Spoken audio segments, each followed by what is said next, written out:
Mga kapuso, may bagong bagyo na umiiral sa loob ng Philippine Area of Responsibility ang Bagyong Marce.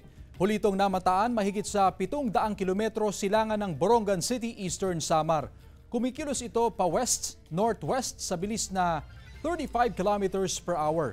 Ayon sa Pag-asa, posibleng mas gumilid pa pakanluran ang kilos ng Bagyong Marce at tutumbukin ang extreme northern Luzon. Maaari itong maglandfall sa Babuyan Islands o mainland northern Luzon. Pero kung lumakas ang high pressure area, posible rin na magbago pa ang track nito at mas bumaba ang landfall sa mainland Cagayan o Isabela area. Base naman sa datos ng Metro Weather, may tsansa na ulan sa Apayao, Cagayan, Isabela, Ilocos Sur, Abra, La Union, Mountain Province, Ifugao, Pangasinan, Zambales, Tarlac at Aurora.